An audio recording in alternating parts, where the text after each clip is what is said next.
Shalom saudaraku yang terkasih di dalam nama Tuhan Yesus Kristus. Selamat pagi dan salam sejahtera untuk kita semuanya. Saya Ardi, menyambut Anda di dalam renungan Kristen Saudara Rohani. Selamat datang kembali di dalam renungan dan siraman rohani pagi hari ini. Harapan kami, semoga saudara yang terkasih dalam keadaan sehat selalu. Kiranya damai dan sukacita Roh Kudus melimpah dan tercurah di dalam hati dan pikiran saudara saat ini. Sebelum kita mulai renungan kita pada pagi ini, marilah kita bersama-sama berdoa. Selamat pagi Allah Bapa di surga, Allah yang Maha Pengasih dan Maha Baik. Terima kasih untuk penjagaan-Mu semalaman sehingga kami bisa tidur dengan nyenyak.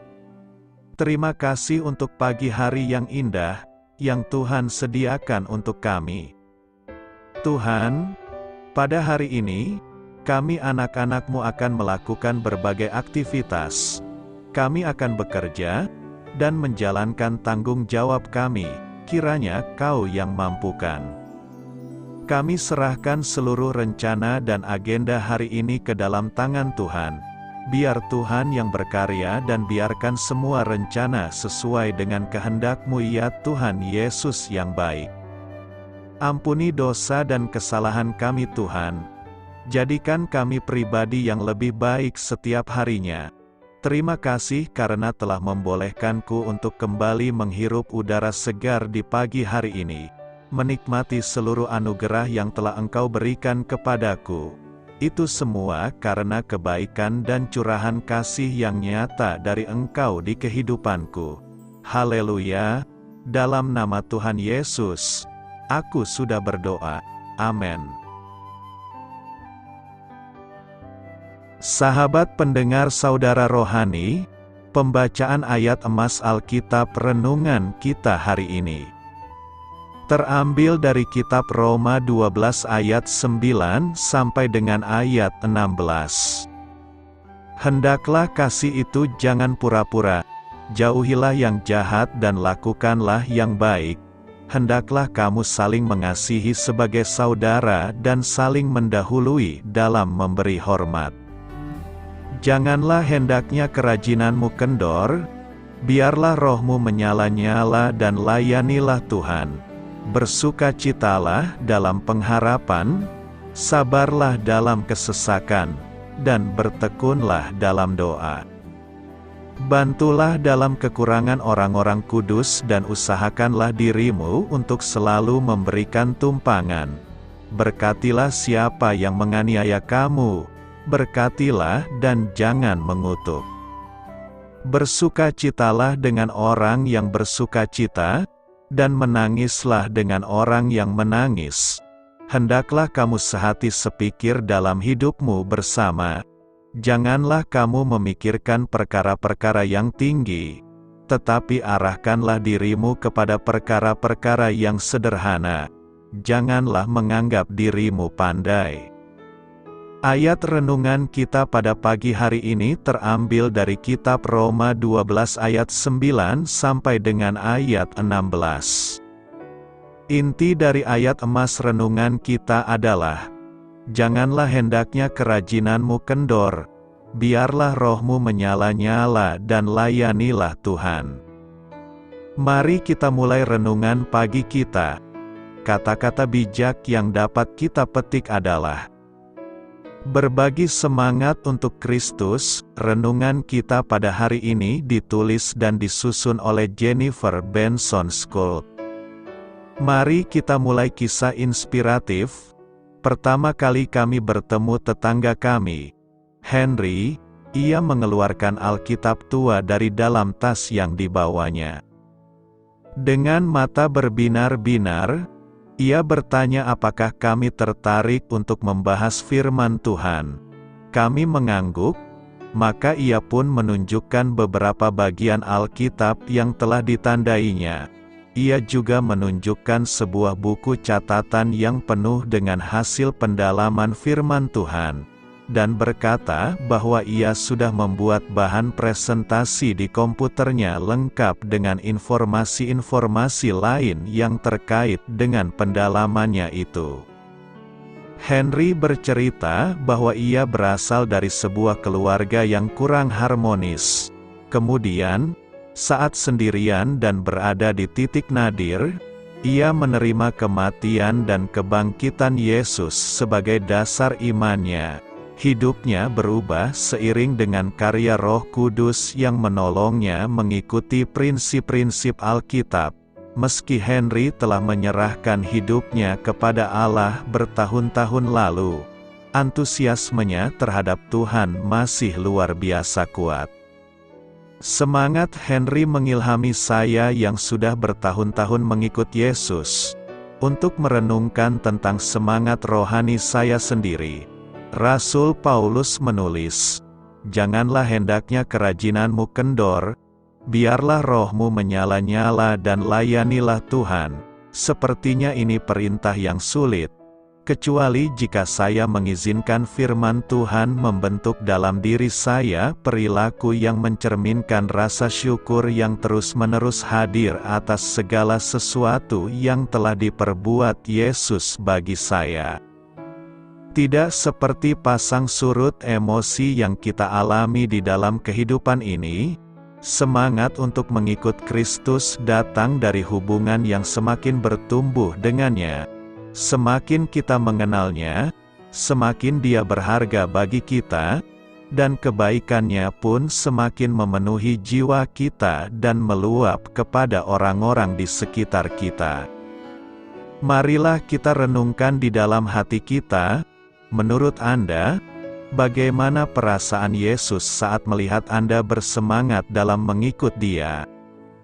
Apa hubungan antara rasa syukur kepada Allah dan semangat untuk mengenalnya? Hal ini patut kamu ketahui dan menambah wawasan kamu. Surat Paulus kepada jemaat di Roma dapat dibagi ke dalam dua bagian pengajaran dan tanggung jawab.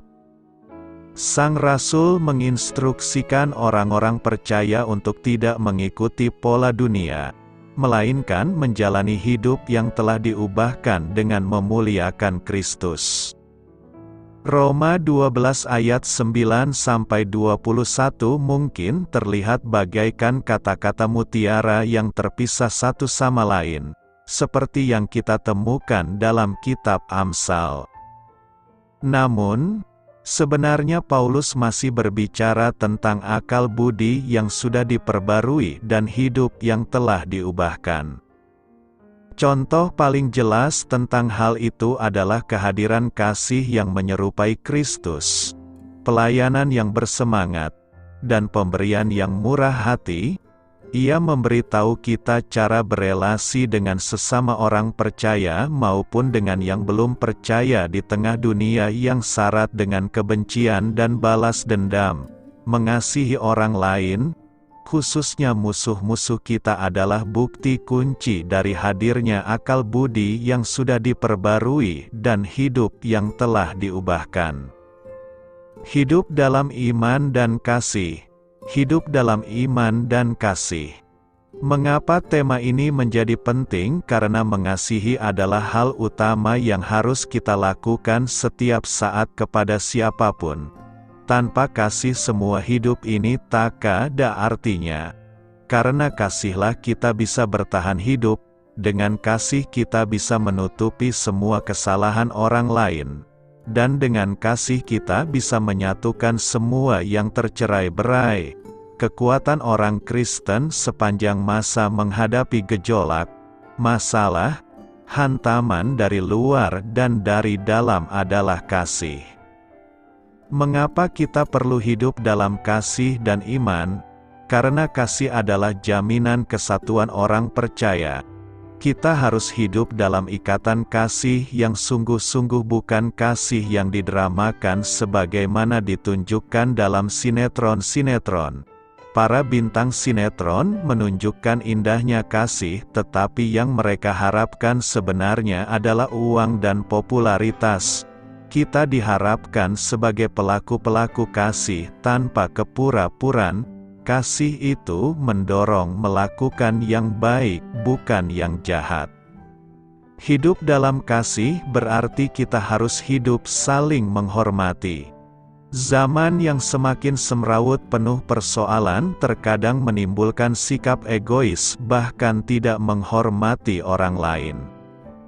Akan tetapi sikap saling menghormati menjadikan sebuah masyarakat dan bangsa menjadi besar. Kita bisa melihat bagaimana Jepang yang sangat maju itu tidak pernah mengabaikan saling menghormati sesamanya, termasuk orang lain. Ini terlihat dari sistem antri yang patuh, memberikan tempat duduknya kepada yang lebih tua kalau memang dibutuhkan, tidak merebut hak orang lain walaupun dirinya sebenarnya masih kekurangan, seperti dalam antri makanan waktu tsunami menyerang, tidak melanggar rambu-rambu lalu lintas. Bagaimana dengan kita? Tentu keteraturan dan saling menghormati yang dimaksud Paulus di sini adalah keteraturan dan saling menghormati dengan tulus tanpa kepura-puraan. Hidup dalam kasih berarti kita harus saling menasihati agar hidup dalam persekutuan dengan Tuhan serta melayani Dia penuh semangat dan di dalam roh. Semakin sempit waktu dalam mengelola kehidupan sehari-hari. Itulah kenyataan zaman ini. Tapi melayani Tuhan adalah bagian dari menjadikan hidup sebagai ibadah seperti diungkapkan dalam ayat 1. Saya rasa makna ayat ini tidaklah kaku dan mati. Yang jelas melayani Tuhan adalah bersekutu dengan Dia dalam kehidupan kita. Jadi mari sisihkan waktu kita untuk Tuhan, mendengarkan Dia dan melakukan kehendak-Nya. Jika kita mendalami Roma 12 ayat 9-21, setidaknya ada 4 prinsip hidup yang harus kita lakukan agar hidup kita bermakna, yakni: pertama, mengasihi orang jangan pura-pura. Kelihatannya Paulus menyadari kondisi jemaat Roma dalam hal mengasihi. Kasih yang diwujudkan masih tidak tulus. Hanya sebatas kata-kata.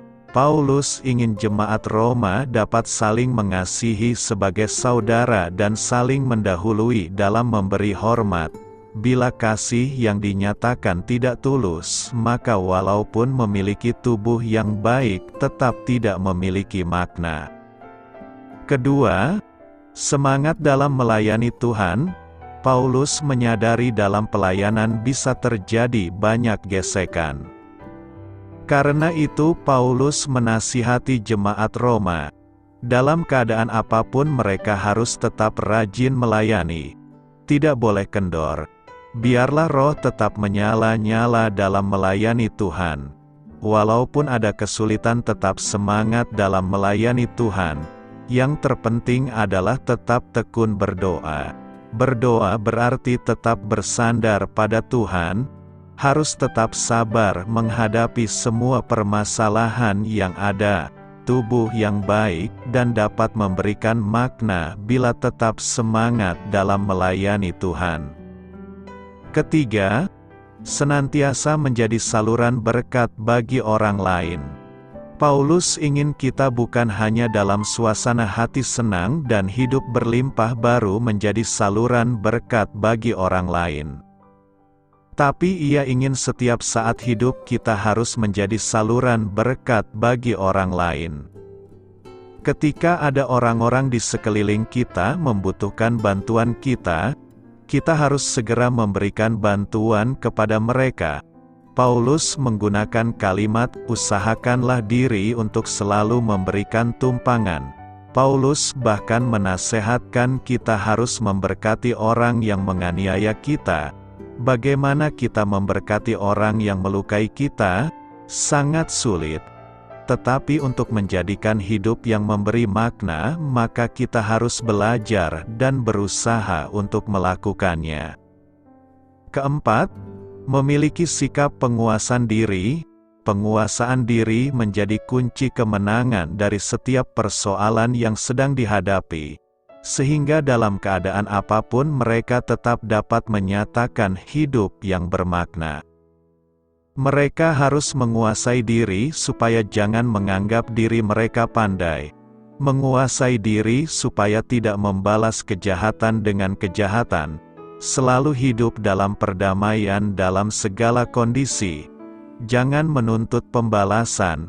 Akhirnya dengan penguasaan diri kita dapat mengalahkan kejahatan dengan kebaikan. Nasihat Paulus bukan hanya untuk jemaat Roma pada saat itu, tetapi juga untuk kita sekalian. Sudahkah kita memiliki dan memberikan hidup yang bermakna kepada orang-orang di sekeliling kita? Ada seorang psikolog pernah berkata, kepribadian seseorang bisa dilihat dari cara dia menata kamar dan rumahnya. Jika berantakan, berarti dia juga suka membuat hidupnya berantakan. Kita tidak tahu apakah pernyataan ini bisa diterima oleh semua kalangan atau tidak. Mungkin tidak, tapi ada benarnya jika kita dinilai berdasarkan apa yang kita lakukan, bukan hanya penampilan luar kita. Karena itu, Paulus bukan hanya menasihatkan untuk mengasihi pada jemaat di Roma, melainkan lebih dalam dari itu, agar mereka hidup di dalam kasih.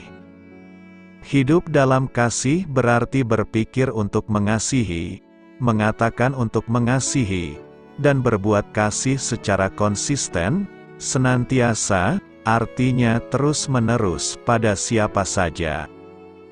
Kasih ini mesti dimulai dari dalam dulu, karena tidak mungkin orang menghormati kita ketika memberi nasihat jika hidup kita tidak diuji lebih dulu. Apalagi, jemaat Roma saat itu dikelilingi oleh masyarakat yang tidak menyukai mereka. Cara supaya mereka bisa menjadi saksi kebangkitan hanyalah dengan memberitakan bahwa Injil sungguh mengubahkan hidup mereka menjadi lebih manis dan indah, bukan kebalikannya. Hidup yang menerima dan mengasihi, mengampuni dan memaafkan merupakan buah manis yang membuat kita diterima dengan baik oleh lingkungan kita. Insya Allah memang tidak mudah, tapi jika memang mau dilakukan, hal berat ini akan membuat hidup kekristenan kita diresapi dalam kebahagiaan meski jalan Kristus penuh dengan liku. Tunjukkan dulu kedewasaan iman kita kepada sesama orang percaya, lalu lakukan itu pada masyarakat, maka kita akan membuat Tuhan senang. Saling mengasihi. Roma 12 ayat 10 berkata, hendaklah kamu saling mengasihi sebagai saudara dan saling mendahului dalam memberi hormat. Saling mengasihi berarti ada dua pihak yang sama-sama memberi kasih. Kasihnya bergayung sambut, tidak bertepuk sebelah tangan. Kata saling memberikan makna yang mendalam dalam nas hari ini. Ada dua kata saling dalam nas ini, yakni pertama, saling mengasihi sebagai saudara. Paulus menasihatkan agar anggota-anggota gereja harus saling mengasihi sebagai saudara. Kita harus memiliki kasih persaudaraan antara satu dengan yang lainnya. Orang Kristen saling mengasihi karena mereka adalah satu keluarga. Allah adalah Bapa mereka, dan mereka satu sama lain adalah saudara dan saudari di dalam Tuhan. Mereka bukanlah orang asing satu sama lain. Gereja Kristen bukanlah suatu kumpulan dari para kenalan, juga bukan kumpulan dari para sahabat, tetapi mereka adalah satu keluarga di dalam Allah. Para anggota keluarga jemaat haruslah menghidupkan kasih kekeluargaan mereka. Kasih kekeluargaan ini perlu dihidupkan agar kita tidak jatuh di dalam kasih yang tidak tulus atau kasih yang pura-pura. Hendaklah kasih itu jangan pura-pura. Jauhilah yang jahat dan lakukanlah yang baik. Kedua, saling mendahului memberi hormat. Pengertian rasa hormat di sini mencangkup sikap menunjukkan penghargaan, apresiasi, pujian, serta positif. Sejak kita membuka mata dan bangun di pagi hari hingga menutup mata di malam hari, sebenarnya ada banyak orang yang berjasa di sekeliling kita. Mulai dari istri yang mempersiapkan sarapan dan segala perlengkapan suami serta anak-anak sebelum berangkat kerja dan pergi ke sekolah, petugas kebersihan di kantor, hingga tim pelayanan di gereja, adalah sedikit contoh orang yang jasanya tidak bisa kita balas dengan uang atau tenaga kita, namun dengan seuntai senyuman manis di bibir, sepotong ucapan terima kasih, serta sedikit pujian atas penampilan mereka hari itu, kita bisa menyatakan rasa hormat dengan penghargaan kepada mereka. Hormat akan membuka akses. Ketika kita berlaku hormat, maka kita juga akan mendapatkan hormat. Seringkali kita tidak mendapatkan hormat karena kita memang berlaku tidak hormat. Kita menghormati bukan dengan sekedar mengangkat tangan atau berkata santun. Ketika kita datang tidak terlambat, mengerjakan tugas sebaik-baiknya, berpakaian serasi dan terbaik, mengembalikan motor dalam keadaan bersih dan bensin penuh, mengembalikan baju dalam keadaan bersih dan rapi, memasak makanan terenak, merapihkan kamar dan rumah kita, memberikan penampilan atau pertunjukan terbaik, itu artinya kita sedang menghormati Tuhan, menghormati diri kita dan menghormati orang lain. Wajarlah ketika kita melakukannya, maka kita pun memperoleh hormat dari orang lain. Orang lain akan lebih mendengarkan pendapat kita, memberi kesempatan lebih banyak, mempercayakan lebih banyak hal, menaikkan nilai atau jabatan kita dan termasuk menambah pendapatan atau penghargaan kita. Ada suatu kebiasaan yang paling dikenang dari kehidupan Presiden pertama Indonesia Insinyur Soekarno, yaitu suka memberi pujian kepada lawan bicaranya. Presiden Soekarno selalu bisa menemukan sesuatu yang baru atau minimal hal menarik dari orang yang ia ajak bicara. Kebiasaan positif ini membuat beliau cepat diterima di dalam pergaulan internasional. Banyak orang menaruh hormat atau apresiasi merupakan salah satu teknik yang paling efektif untuk membangun komunikasi yang berhasil. Semua orang pasti senang saat beroleh rasa hormat atau penghargaan dari orang lain. Uniknya, saat kita memberikan pujian kepada lawan bicara, mungkin karena pakaiannya yang bagus atau karena tata riasnya yang menarik, lawan bicara biasanya akan berganti memuji kita. Itulah indahnya saling memberikan hormat satu sama lain. Kita bisa belajar bahwa sikap saling mendahului dalam memberi hormat ternyata merupakan salah satu perwujudan dari kasih. Kemampuan untuk memberi hormat ternyata merupakan salah satu perwujudan dari kasih. Kemampuan untuk memberi rasa hormat kepada orang lain adalah sesuatu yang dipelajari, jadi bukan serta-merta ada di dalam diri seseorang. Umat Tuhan harus belajar untuk berlomba untuk memberi hormat satu dengan yang lain. Dengan demikian tidak ada lagi sungut-sungut. Yang ada hanyalah sekumpulan orang yang saling menaruh hormat satu sama lain. Jika kebiasaan ini sudah menjadi budaya, maka tidak mustahil bahwa apa yang tertulis di dalam Mazmur 133 ayat 1 akan tergenapi, yaitu saat kita hidup bersama dengan rukun makan Tuhan berkenan dan Ia pun akan memerintahkan berkat-Nya turun atas kita. Karena itu, marilah saling mengasihi sesama saudara dan saling mendahului memberi hormat.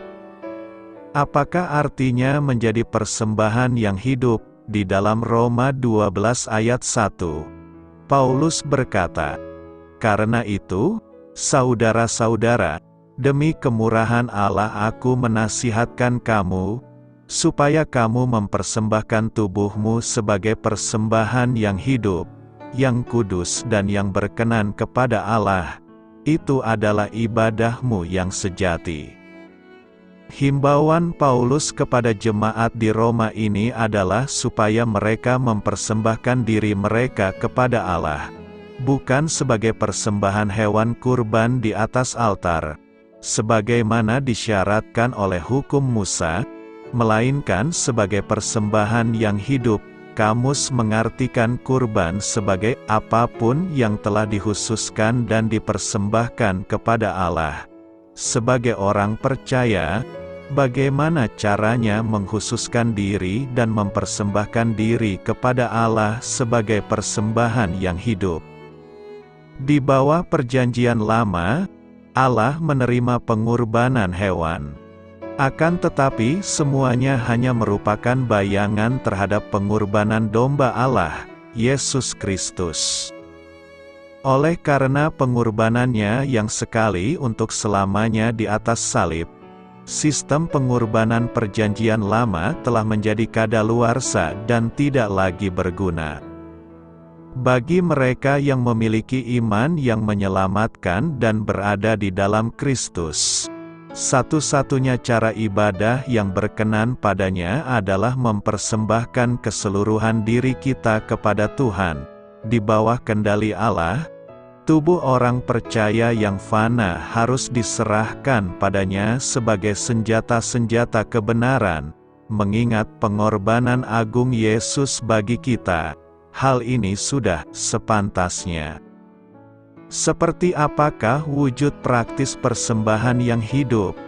Roma 12 ayat 2 menjelaskannya.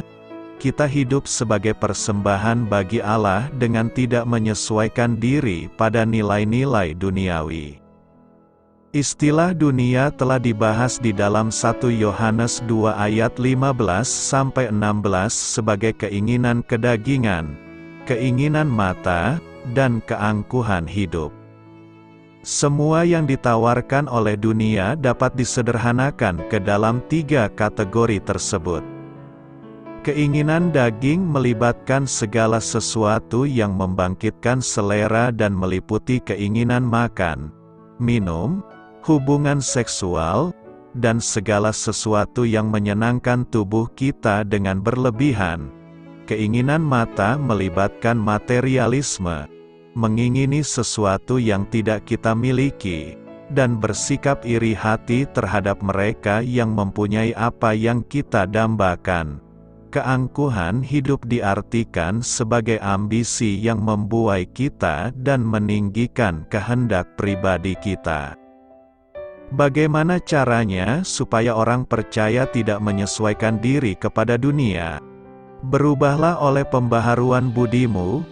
Kita melakukan hal ini melalui kuasa firman Allah yang dapat merubah kita. Kita perlu mendengarnya, membacanya, mempelajarinya, menghafalnya dan merenungkannya. Firman Allah, yang dijelaskan di dalam hati kita oleh Roh Kudus, merupakan satu-satunya kuasa di bumi yang dapat merubah haluan kita dari kedagingan kepada kerohanian yang sejati. Ialah satu-satunya yang dibutuhkan supaya kita diperlengkapi untuk setiap perbuatan baik. Hasilnya adalah bahwa kita dapat membedakan manakah kehendak Allah, apa yang baik, yang berkenan kepada Allah dan yang sempurna. Menjadi persembahan hidup bagi Yesus Kristus adalah kehendak Allah bagi setiap orang percaya. Apa artinya berpegang teguh pada apa yang baik? Roma 12 ayat 9-21 memuat serangkaian seruan singkat di mana Rasul Paulus mendesak umat Kristiani untuk hidup bersama sebagai tubuh Kristus dengan mewujudkan kasih yang berkorban ke dalam tindakan. Ia memulai dengan permohonan ini, Cinta harus tulus, benci apa yang jahat, berpegang teguh pada apa yang baik. Paulus menunjukkan bahwa orang percaya sejati mengasihi dengan tulus, tanpa kemunafikan, dan mengalahkan kejahatan dengan kebaikan. Istilah "baik" dalam bahasa aslinya berarti keunggulan moral. Kata kerja yang diterjemahkan melekat pada berarti menempel atau berpegang teguh dan menolak pemisahan, untuk bergabung, bersatu, atau merangkul. Beberapa versi Alkitab mengatakan berpegang teguh atau berpegang teguh pada apa yang baik. Ketika Paulus memberitahu orang-orang Kristen di Roma untuk berpegang teguh pada apa yang baik, keinginannya adalah agar mereka merangkul kebaikan moral dengan seluruh keberadaan mereka atau, dengan kata lain, menyukainya. Orang-orang yang tidak mengenal Tuhan di dunia ini, membenci apa yang baik, namun anak-anak Tuhan adalah pecinta kebaikan. Kami membenci kejahatan karena kejahatan adalah musuh semua kebaikan. Tuhan sendirilah yang baik dan sumber segala kebaikan. Segala sesuatu yang Tuhan ciptakan sangat baik dalam segala aspeknya. Kebaikan kita sebagai orang percaya, kebenaran atau keunggulan moral kita, dimulai dengan dibenarkan di hadapan Allah melalui iman kepada Yesus Kristus. Allah telah menjadikan Yesus Kristus sebagai kebenaran kita.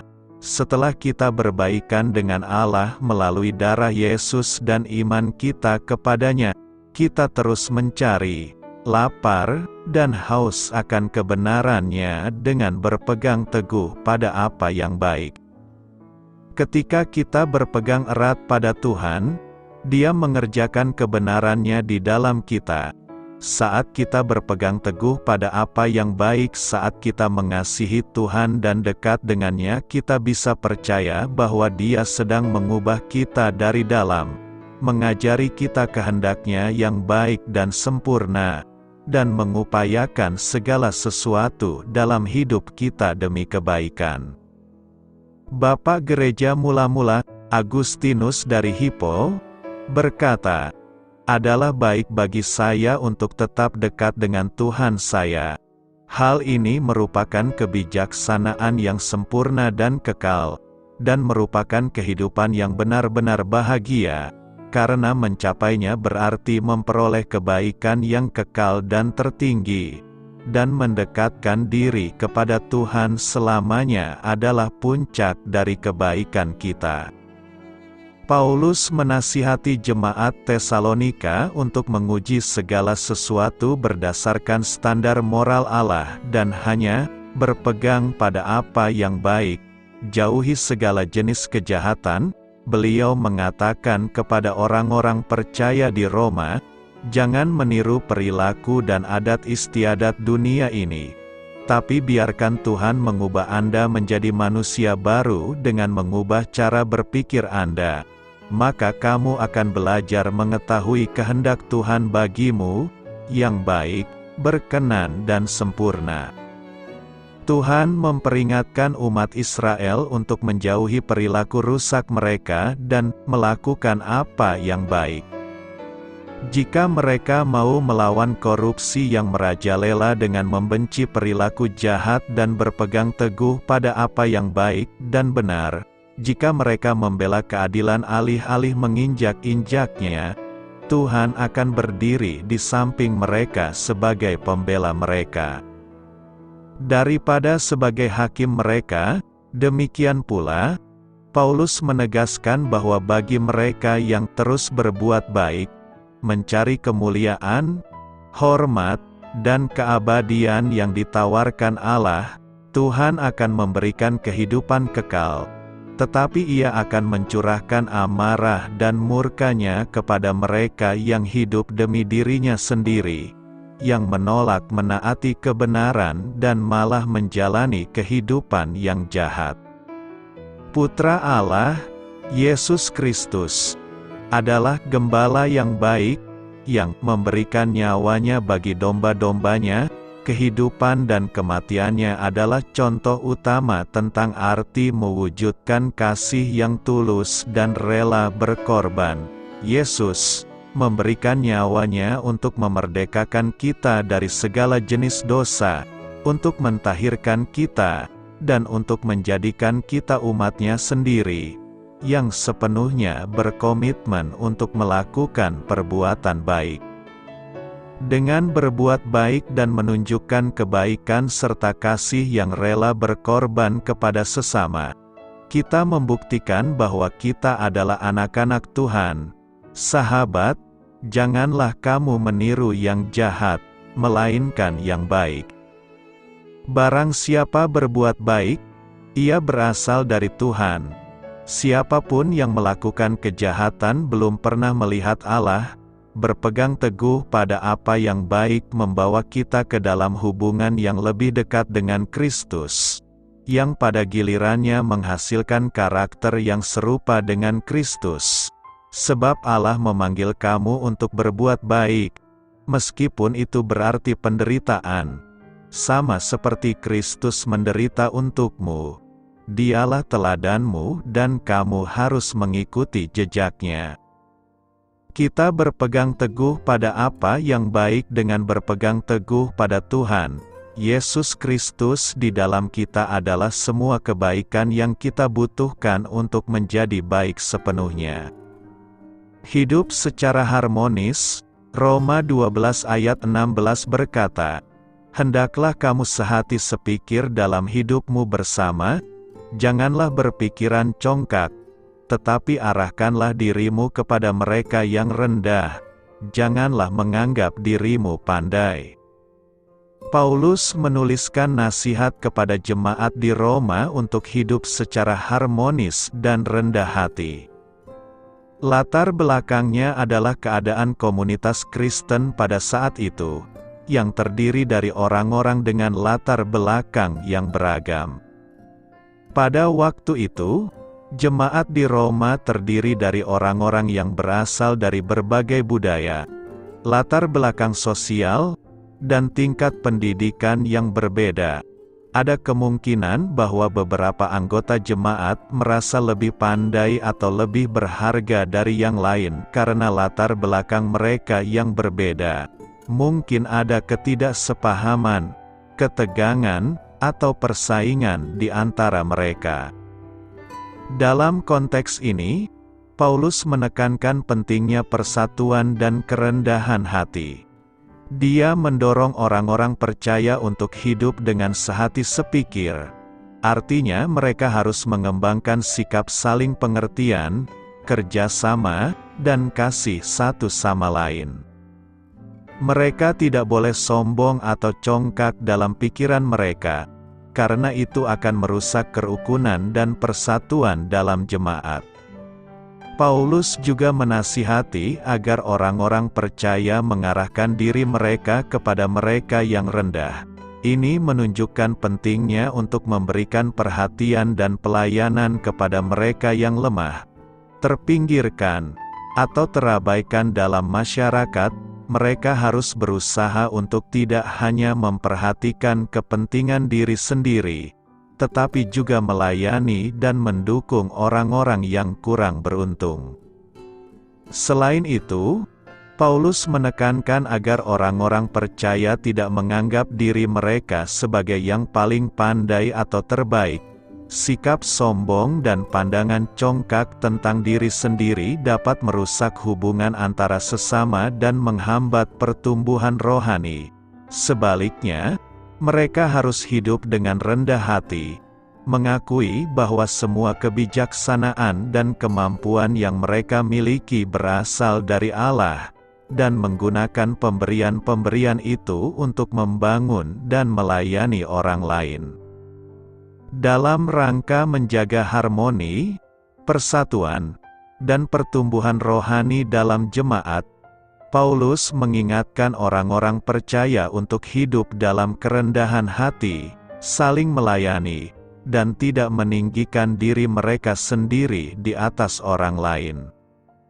Ada beberapa maksud dan tujuan Paulus tentang hidup yang harmonis ini, yakni: pertama, untuk menciptakan persatuan dalam hidup bersama.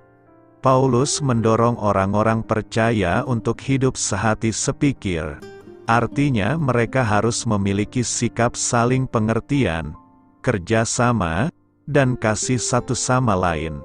Dalam hidup bersama sebagai komunitas Kristen, penting untuk menciptakan lingkungan yang harmonis dan penuh persatuan. Ini melibatkan mengatasi perbedaan dan konflik, serta bekerja bersama untuk tujuan yang sama, yaitu kemuliaan Allah dan pertumbuhan rohani. Kedua, pentingnya menghindari sikap congkak. Paulus menekankan agar jemaat tidak memiliki pikiran congkak atau sombong. Sikap congkak, di mana seseorang merasa lebih unggul atau lebih berharga dari yang lain, dapat merusak hubungan dan menyebabkan perselisihan. Paulus mengingatkan mereka untuk tidak meninggikan diri sendiri di atas orang lain, tetapi untuk hidup dengan rendah hati dan saling menghormati. Ketiga, perlunya pelayanan kepada mereka yang rendah. Paulus mengajak orang-orang percaya untuk mengarahkan diri mereka kepada mereka yang rendah.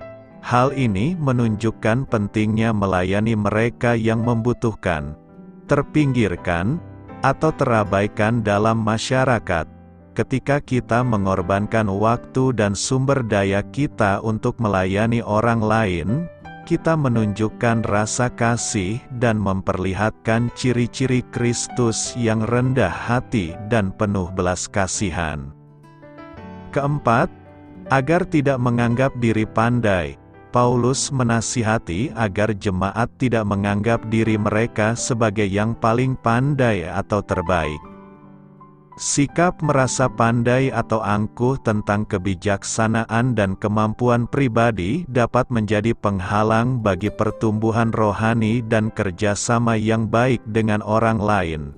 Paulus mengingatkan mereka bahwa semua pemberian dan kemampuan yang mereka miliki berasal dari Allah, dan oleh karena itu mereka harus hidup dengan rendah hati dan mengakui ketergantungan mereka padanya. Apa yang perlu kita renungkan dari nas hari ini? Berikut adalah beberapa poin yang perlu direnungkan, yakni: pertama, persatuan dan kesepakatan penting bagi kita untuk hidup sehati sepikir dalam hidup bersama. Ini melibatkan saling pengertian, kerjasama, dan kasih satu sama lain. Kita harus mencari persatuan dalam keragaman dan mengatasi perbedaan yang mungkin ada di antara kita. Hal ini memerlukan komunikasi yang baik, keterbukaan, dan sikap saling mendengarkan agar kita dapat hidup dalam harmoni. Kedua, kerendahan hati. Paulus menekankan agar kita tidak memiliki pikiran congkak atau sombong. Kita tidak boleh meninggikan diri sendiri di atas orang lain atau merasa lebih unggul. Sebaliknya, kita harus hidup dengan rendah hati, menghargai keberagaman, dan saling menghormati. Rendah hati mengakui bahwa semua pemberian dan kemampuan yang kita miliki berasal dari Allah, bukan hasil dari keunggulan pribadi kita. Ketiga, pelayanan kepada yang rendah. Kita perlu mengarahkan diri kita kepada mereka yang rendah, yaitu mereka yang membutuhkan bantuan, perhatian, atau dukungan. Pelayanan kepada sesama adalah panggilan kita sebagai orang percaya. Ketika kita melayani mereka yang terpinggirkan atau terabaikan, kita menggambarkan kasih Kristus dalam tindakan kita. Ini melibatkan pengorbanan diri dan keterlibatan aktif dalam memenuhi kebutuhan orang lain. Keempat, menghindari anggapan pandai. Kita harus waspada terhadap sikap merasa pandai atau angkuh tentang diri sendiri. Kebijaksanaan dan pengetahuan yang kita miliki bukanlah alasan untuk meninggikan diri atau mengecilkan orang lain. Kita harus mengakui bahwa kita semua terus belajar dan berkembang dalam iman dan pengetahuan kita. Menghormati kontribusi dan perspektif orang lain membantu kita tumbuh dalam pemahaman dan menghindari kesombongan. Karena itu, Nas hari ini menjadi pengingat bagi kita untuk hidup dalam persatuan, kerendahan hati, pelayanan, dan menghindari kesombongan. Kita dipanggil untuk mengevaluasi sikap dan tindakan kita, serta menemukan cara untuk lebih baik melayani dan mendukung sesama dengan rendah hati dan kasih. Hidup dalam iman dan kasih. Hidup dalam iman dan kasih. Mengapa tema ini menjadi penting? Karena mengasihi adalah hal utama yang harus kita lakukan setiap saat kepada siapapun. Tanpa kasih semua hidup ini tak ada artinya. Karena kasihlah kita bisa bertahan hidup, dengan kasih kita bisa menutupi semua kesalahan orang lain. Dan dengan kasih kita bisa menyatukan semua yang tercerai-berai. Kekuatan orang Kristen sepanjang masa menghadapi gejolak, masalah, hantaman dari luar dan dari dalam adalah kasih. Mengapa kita perlu hidup dalam kasih dan iman? Karena kasih adalah jaminan kesatuan orang percaya. Kita harus hidup dalam ikatan kasih yang sungguh-sungguh, bukan kasih yang didramakan sebagaimana ditunjukkan dalam sinetron-sinetron. Para bintang sinetron menunjukkan indahnya kasih, tetapi yang mereka harapkan sebenarnya adalah uang dan popularitas. Kita diharapkan sebagai pelaku-pelaku kasih tanpa kepura-puraan. Kasih itu mendorong melakukan yang baik, bukan yang jahat. Hidup dalam kasih berarti kita harus hidup saling menghormati. Zaman yang semakin semrawut penuh persoalan terkadang menimbulkan sikap egois, bahkan tidak menghormati orang lain. Akan tetapi sikap saling menghormati menjadikan sebuah masyarakat dan bangsa menjadi besar. Kita bisa melihat bagaimana Jepang yang sangat maju itu tidak pernah mengabaikan saling menghormati sesamanya, termasuk orang lain. Ini terlihat dari sistem antri yang patuh, memberikan tempat duduknya kepada yang lebih tua kalau memang dibutuhkan, tidak merebut hak orang lain walaupun dirinya sebenarnya masih kekurangan, tidak melanggar rambu-rambu lalu lintas. Bagaimana dengan kita? Tentu keteraturan dan saling menghormati yang dimaksud Paulus di sini adalah keteraturan dan saling menghormati dengan tulus tanpa kepura-puraan.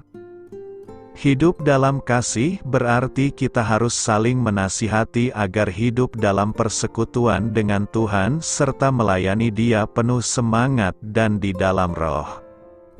Semakin sempit waktu dalam mengelola kehidupan sehari-hari. Itulah kenyataan zaman ini. Tapi melayani Tuhan adalah bagian dari menjadikan hidup sebagai ibadah seperti diungkapkan dalam ayat 1.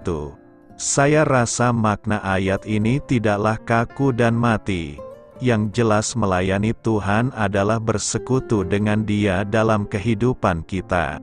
Jadi mari sisihkan waktu kita untuk Tuhan, mendengarkan Dia dan melakukan kehendak-Nya. Jika kita mendalami Roma 12 ayat 9-21, setidaknya ada 4 prinsip hidup yang harus kita lakukan agar hidup kita bermakna, yakni: pertama, mengasihi orang jangan pura-pura. Kelihatannya Paulus menyadari kondisi jemaat Roma dalam hal mengasihi. Kasih yang diwujudkan masih tidak tulus. Hanya sebatas kata-kata. Paulus ingin jemaat Roma dapat saling mengasihi sebagai saudara dan saling mendahului dalam memberi hormat. Bila kasih yang dinyatakan tidak tulus, maka walaupun memiliki tubuh yang baik, tetap tidak memiliki makna. Kedua, semangat dalam melayani Tuhan. Paulus menyadari dalam pelayanan bisa terjadi banyak gesekan. Karena itu Paulus menasihati jemaat Roma. Dalam keadaan apapun mereka harus tetap rajin melayani. Tidak boleh kendor. Biarlah roh tetap menyala-nyala dalam melayani Tuhan. Walaupun ada kesulitan, tetap semangat dalam melayani Tuhan. Yang terpenting adalah tetap tekun berdoa. Berdoa berarti tetap bersandar pada Tuhan, harus tetap sabar menghadapi semua permasalahan yang ada, tubuh yang baik, dan dapat memberikan makna bila tetap semangat dalam melayani Tuhan. Ketiga, senantiasa menjadi saluran berkat bagi orang lain. Paulus ingin kita bukan hanya dalam suasana hati senang dan hidup berlimpah baru menjadi saluran berkat bagi orang lain. Tapi ia ingin setiap saat hidup kita harus menjadi saluran berkat bagi orang lain. Ketika ada orang-orang di sekeliling kita membutuhkan bantuan kita harus segera memberikan bantuan kepada mereka. Paulus menggunakan kalimat, usahakanlah diri untuk selalu memberikan tumpangan. Paulus bahkan menasehatkan kita harus memberkati orang yang menganiaya kita. Bagaimana kita memberkati orang yang melukai kita? Sangat sulit. Tetapi untuk menjadikan hidup yang memberi makna, maka kita harus belajar dan berusaha untuk melakukannya. Keempat, memiliki sikap penguasaan diri. Penguasaan diri menjadi kunci kemenangan dari setiap persoalan yang sedang dihadapi, sehingga dalam keadaan apapun mereka tetap dapat menyatakan hidup yang bermakna. Mereka harus menguasai diri supaya jangan menganggap diri mereka pandai. Menguasai diri supaya tidak membalas kejahatan dengan kejahatan. Selalu hidup dalam perdamaian dalam segala kondisi. Jangan menuntut pembalasan. Akhirnya dengan penguasaan diri kita dapat mengalahkan kejahatan dengan kebaikan. Nasihat Paulus bukan hanya untuk jemaat Roma pada saat itu, tetapi juga untuk kita sekalian. Sudahkah kita memiliki dan memberikan hidup yang bermakna kepada orang-orang di sekeliling kita? Ada seorang psikolog pernah berkata, kepribadian seseorang bisa dilihat dari cara dia menata kamar dan rumahnya. Jika berantakan, berarti dia juga suka membuat hidupnya berantakan. Kita tidak tahu apakah pernyataan ini bisa diterima oleh semua kalangan atau tidak. Mungkin tidak, tapi ada benarnya jika kita dinilai berdasarkan apa yang kita lakukan, bukan hanya penampilan luar kita. Karena itu, Paulus bukan hanya menasihatkan untuk mengasihi pada jemaat di Roma, melainkan lebih dalam dari itu, agar mereka hidup di dalam kasih. Hidup dalam kasih berarti berpikir untuk mengasihi, mengatakan untuk mengasihi, dan berbuat kasih secara konsisten, artinya terus-menerus pada siapa saja. Kasih ini mesti dimulai dari dalam dulu, karena tidak mungkin orang menghormati kita ketika memberi nasihat jika hidup kita tidak diuji lebih dulu. Apalagi, jemaat Roma saat itu dikelilingi oleh masyarakat yang tidak menyukai mereka. Cara supaya mereka bisa menjadi saksi kebangkitan hanyalah dengan memberitakan bahwa Injil sungguh mengubahkan hidup mereka menjadi lebih manis dan indah, bukan kebalikannya. Hidup yang menerima dan mengasihi, mengampuni dan memaafkan merupakan buah manis yang membuat kita diterima dengan baik oleh lingkungan kita. Insya Allah, memang tidak mudah, tapi jika memang mau dilakukan, Hal berat ini akan membuat hidup kekristenan kita diresapi dalam kebahagiaan meski jalan Kristus penuh dengan liku. Tunjukkan dulu kedewasaan iman kita kepada sesama orang percaya, lalu lakukan itu pada masyarakat, maka kita akan membuat Tuhan senang. Doa saya menyertai saudara sekalian. Marilah kita menyampaikan doa syafaat. Tuhan Yesus, perbaruilah semangatku agar semakin rindu mengenal-Mu. Amin. Sampaikan harapan dan permintaan saudara kepada Tuhan.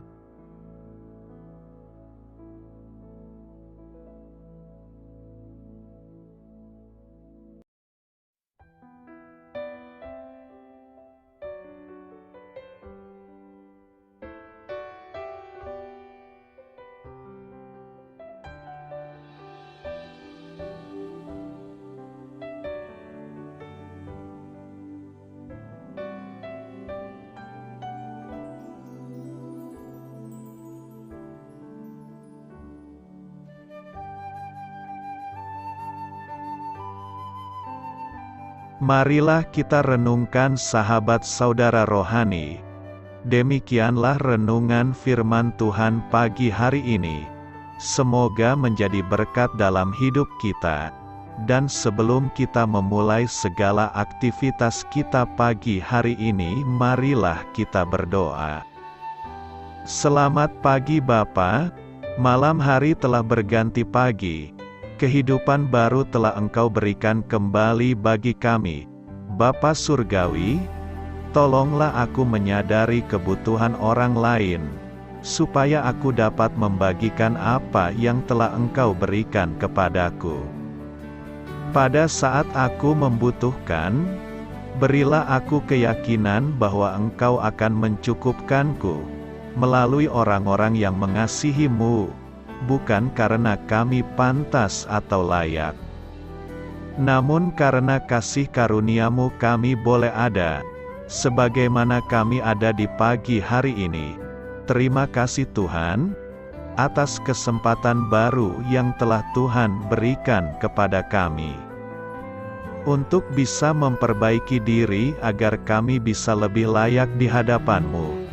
Hari ini kami serahkan semua perkara dan kesulitan yang akan kami lalui ke dalam tangan-Mu.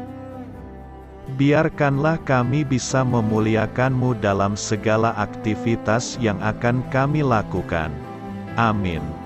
Biarlah firman Tuhan menjadi pengingat untuk kita semua, bahwa tuntunan dari Roh Kudus akan selalu memberi jalan keluar bagi setiap permasalahan hidup kita, dan memberi kedamaian di hati kita. Sampai jumpa di renungan pagi saudara rohani berikutnya. Kiranya Tuhan selalu memberkati saudara semua hari ini. Amin. Shalom.